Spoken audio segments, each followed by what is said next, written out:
Bismillah. Ibu, maaf boleh pegang. Boleh dong. Pakai ntar pakai ini ya. Ya. Ntar pegang dulu. Sabar. Caranya beda sendiri. Cabut. Wih, penyelamat nih. Oke. Ya, rolling. Oke, Bang Ipul. Oke. Gimana? Oke, Bang Ipul. Sip. Oke. Sedikit dong kesibukannya apa ini sekarang? Sebenarnya masih kayak dulu. Cuman kan apa ya namanya ya? Tahu sendirilah situasi seperti apa kan.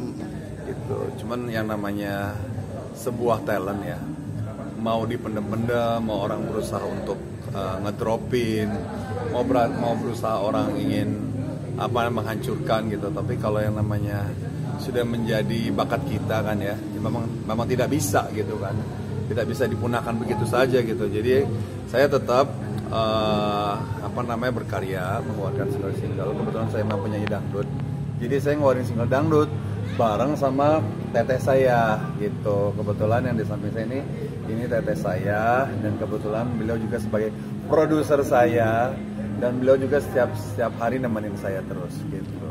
Siapa Bang namanya Bang? Namanya silakan kenalan sendiri. Namanya Neng Desi. Neng Desi. Ini Neng Desi, ini Kang Ipul. Gitu. Akangku. Bang, ada kabar, ada info nih Bang Ipul bakal tayang lagi di TV nih. Amin. Ya, Insya Allah. Karena kan selama ini kan itu opini ya. Sebenarnya opini gitu, bukan kayak sebuah himbauan. Opini himbauan sama ya. Kayak bukan sebuah apa sebutannya ya. Pokoknya opini lah. Karena selama ini kan orang beropini A B C D F G gitu kan. Ya saya sebagai manusia yang selalu dibicarakan, kita harus legowo aja. Karena kan kita nggak semuanya juga bisa menjawab satu persatu, ya kan? Orang yang selalu berstatement negatif terhadap saya, ya saya biarkan. Karena menurut saya ya, yang namanya orang itu suka-suka dia gitu. Yang jelas kalau dia berstatement negatif kan konsekuensinya kan dia sendiri yang yang menanggung. Tapi kalau orang yang berpikiran positif ya konsekuensi positifnya juga mereka sendiri yang menanggung gitu. Jadi ya doain aja. Karena memang selama ini juga itu cuma opini gitu loh. Hanya orang-orang yang nggak suka saya berkarya, ya kan. Dari zaman dulu sampai saya jatuh, sampai saya sekarang saya kembali bangkit lagi, masih ada orang yang mungkin ya satu dua lah yang tidak suka gitu kan. Tapi ya alhamdulillah dibandingkan sama orang yang suka jauh lebih banyak orang yang suka. Tapi kebanyakan orang yang suka itu dia diem gitu. Jadi yang banyak berkoar ya yang nongol sih kebanyakan gitu ya. Pokoknya minta doanya aja gitu. Yang jelas saya tidak pernah patah semangat. Apalagi ada teteh saya yang selalu support saya gitu. Dari mulai awal saya pembebasan saya udah mengeluarkan single hampir kurang lebih 8 single. Wih, kalau saya mohon maaf ya, kalau memang saya udah nggak diminati, nggak mungkin beliau seorang produser mau mengajak saya untuk berbisnis lagi di dunia tarik suara. Bang, ada ketakutan Bang kembali ke dunia hiburan Bang? Saya dari dulu tidak pernah takut, karena saya kebetulan saya Neng Desi ini sama-sama ini ya sering kayak berpetualang gitu lah. Artinya nggak pernah takut kalah, nggak pernah takut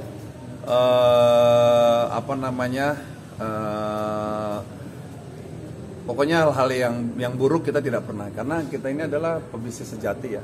Jadi siap dalam kondisi apapun gitu. Kalau ya saya yakin semua orang kalau berkarir itu pengennya bagus. Tapi sekali lagi bahwa ini kan perjalanan hidup gitu. Yang penting buat seluruh penggemar saya, hal-hal yang negatif yang terjadi pada diri saya jangan dicontoh. Ambil yang positif aja. Bang, sejauh ini ketakutan di dunia seorang entrepreneur itu tidak diterima masyarakat kembali Bang. Ada kepikiran ke situ Bang? Sebenarnya masalah diterima atau tidak diterima sama halnya seperti gini loh, pro dan kontra. Yang nggak terima ya silakan, nggak apa-apa gitu. Yang penting jangan berisik gitu loh. Ngerti nggak? Yang namanya orang berkarir itu pasti ada yang suka dan ada yang tidak suka. Kalau yang suka gimana dong coba? Ya kan? Kita juga harus menghargai untuk yang tetap suka sama saya. Yang nggak suka sama saya kita juga harus hargai, tapi jangan berisik dan jangan memprovokasi. Nah selama ini kan ada orang memprovokasi, ya kan? Saya juga nggak ngerti kenapa gitu loh. Ada dendam apa mereka itu sama saya? Padahal kan saya cuma ada masalah sama satu orang. Jadi saya ini seolah-olah kayak merugikan seluruh masyarakat Indonesia yang uangnya udah saya makan, ya. Uangnya saya korupsi. Kalian sama korupsi, sama koruptor aja biasa-biasa aja gitu kan. Ya nggak? Padahal korupsi ini kan, koruptor itu kan penjahat nomor 1 di dunia loh. Ya kan? Kalau kejahatan-kejahatan kayak saya kan ibaratnya ya kejahatan-kejahatan memang siapapun juga bisa terjadi. Ya kan? Bisa terjadi. Mungkin pada saat itu terjadi pada diri saya, bisa juga nanti terjadi pada teman-teman wartawan gitu. Makanya saya selama ini saya disupport terus sama teteh saya. Beliaulah orang yang memang benar-benar mensupport saya sampai sekarang. Makanya begitu saya dalam keadaan tidak stabil, saya akan selalu ingat siapa nih orang-orang yang ada di samping saya pada saat saya tidak stabil. Bukan jatuh ya, tidak stabil gitu. Dan saya rasa sifat stabil itu pun juga dialami oleh seluruh orang, bukan hanya saya. Jatuh bangun semua pun manusia mengalami. Teteh juga pernah mengalami. Sekarang Teteh dia jadi pengusaha sukses. Dulu pun juga sama, pernah dihianati, pernah ada orang berusaha ingin menjatuhi gitu. Tapi sekali lagi inilah dia dunia, ya kan? Kita kembali lagi kepada Allah, kita berdoa, minta support kepada orang-orang yang sampai detik ini menyupport kita. Gitu. Jadi kalau ada misalkan kita takut gini, nggak usah lah, jangan takut. Pokoknya saya juga kasih support buat teman-teman. Bang Ipul, Ya. strategi apa dari seorang Saiful Jamil untuk merebut kembali hati masyarakat khususnya fans ya? Kebetulan sekarang kan gampang sekali ya menaikkan sebuah populer itu ya. Medsos udah jauh lebih berkembang gitu kan. Terus juga semua orang hampir punya handphone, semua orang bisa mengakses berita-berita online seperti yang di depan saya ini kan. Jadi triknya kita, bukan trik sih sebenarnya, kita biasa aja, kita tetap berbuat baik, mengalir seperti air, terus kita berbuat baik ya, kita saling mendoakan, berkarya yang baik, itu aja sih, nggak ada yang berlebihan. Saya tidak akan pernah namanya merayu orang untuk mencintai saya, karena itu buat saya merayu itu kayak tidak baik. Saya berharap mereka mencintai saya ikhlas. Dalam keadaan saya jatuh, dalam keadaan saya tidak stabil, dalam keadaan saya nanti sudah ada di posisi yang baik, saya membutuhkan keikhlasan penggemar-penggemar saya untuk mensupport dan mencintai saya, terutama Teteh yang selalu mensupport saya. Tapi Teteh support Teteh Bang Ipul, dan Teteh bisa yakin gimana tuh? Ngajak lagi Bang Ipul. Ya support saya yang pasti ya saya selalu kasih lagu buat Bang Haji biar selalu eksis terus kan Bang Haji juga nggak berhenti itu berdoa, karena manusia itu kan banyak salahnya, ada salahnya gitu. Tuhan aja bisa maafin, masa kita manusia nggak bisa maafin gitu. Yang saya tahu Bang Haji itu kan orangnya baik, cuman ya salah sedikit wajar saja ya, dan Bang Haji juga udah nebus kesalahannya juga gitu. Dan kita nggak berhak untuk menjudge Bang Haji itu jahat banget. Menurut saya kan itu hanya kesalahan kecil aja, dan Bang Haji udah menjalankan ya. Iya. Di Kesalahan satu, menjalaninya hampir 6 tahun guys. udah pesantren gitu Udah kan. pesantren. Dan insya Allah menjadi lebih baik lagi gitu ya. Saya akan selalu support Bang Haji, karena memang menurut saya memang Bang Haji baik. Bukan bohong ya, emang saya mengikuti Bang Haji emang baik. Satu contoh aja ya, ketika beribadah lah contohnya. Pas orang sebelum azan aja, Bang Haji udah ke masjid. Ustadz belum. Ustadz malah masih duduk di situ. Ya kan? Dalam arti masih dengerin orang nyanyi segala macam. Kok Bang Haji udah belum dur udah ke masjid gitu. Insya Allah mudah-mudahan Allah kasih jalan buat Bang Haji. Dan saya yakin insya Allah maju kembali. Amin ya Allah.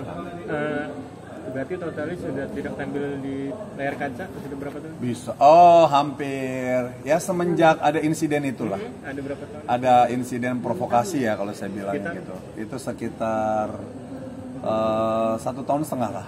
Bang, dari 1,5 apa yang Bang Ipul kangenin dari dunia entertain? Yang jelas gini, hampir rata-rata sekarang kan penggemar bisa mengakses kita kan lewat beberapa medsos ya. Jadi rata-rata kapan Bang Ipul tampil di TV gitu kan? Kapan nih Bang Ipul tampil, disebutin nama TV-nya lah yang identik dengan gue kan. Di in gitu kan gitu. Saya selalu bilang begini, doain dong. Setiap lu sholat, doain ya Allah semoga Bang Ipul tampil lagi di TV ini. Saya hanya bisa menjawab seperti itu. Gitu kan, siapa sih yang nggak pengen tampil di TV lagi gitu kan. Bahkan sekarang orang berbondong-bondong pengen masuk TV. Kalau saya kan sebenarnya ini menurut penilaian saya ini sedang dibikin bangkrut, bukan bangkrut secara alami gitu loh. Jadi kan kadang-kadang ada perusahaan memang alaminya dia bangkrut. Ini saya benar-benar dibikin bangkrut, dibikin susah, dibikin saya supaya nggak masuk TV gitu kan. Karena alasannya ya alasan kesalahan saya bilang kan saya udah selesai. Udah menembus dosa-dosa saya, ini mau gimana lagi? Bingung saya, ya kan? Bahkan saya minta,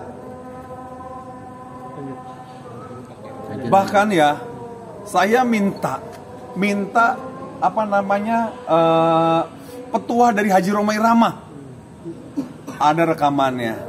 Kebetulan saya kemarin datang sama Teteh, diundang sama Pak Haji Roma Irama. Saya nanya, Pak Haji, boleh nggak sih saya ini eksis lagi di entertainment? Dia bilang, why not? Masya Allah, ini seorang senior loh, why not? Gitu kan? Gitu. Bahkan dia pun merendahkan diri, bahkan bisa jadi dosa saya lebih parah dari kamu Bang Ipul, dia bilang, saya Ipul gitu. Masya Allah, adalah rekam di Instagram saya. Saya bilang gitu. Kata dia ya wajar lah, namanya manusia, ada yang suka dan tidak suka. Tapi kan sekali lagi kamu kan hidup, ya kan? Hidup harus terus berjalan, ya nggak?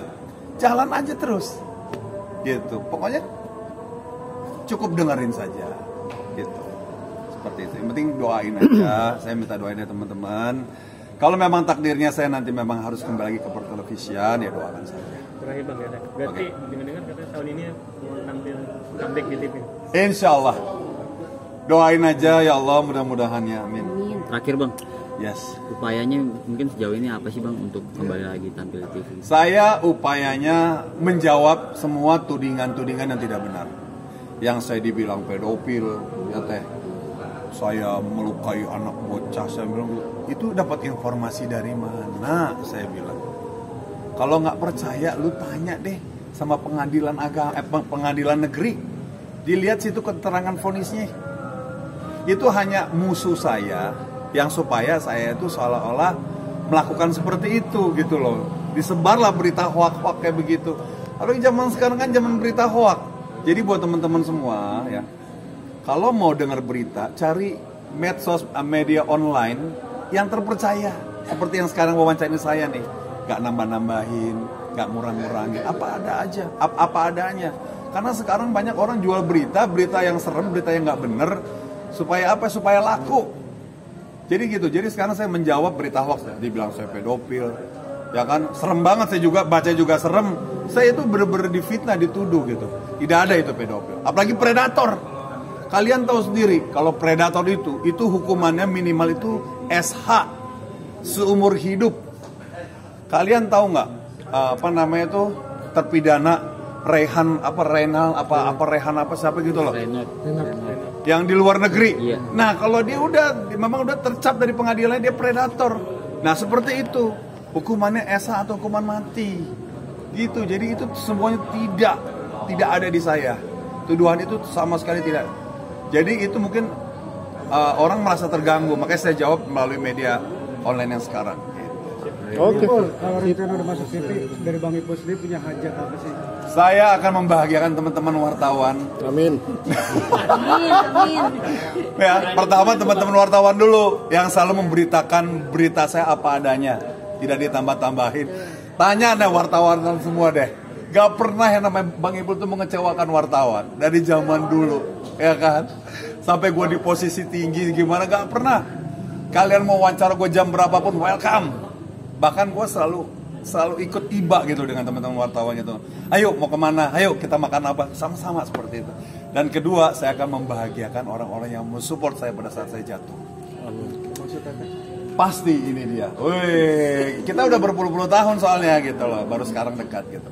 Terus juga penggemar-penggemar yang selalu mensupport gitu. Tapi Bang Ipul, yang jelas Bang Ipul tidak akan pernah merasa dendam, insya Allah seperti itu. Amin. Awal kabar Bang Ipul jatuh, apa reaksi awal pertama yang dilakukan Teteh?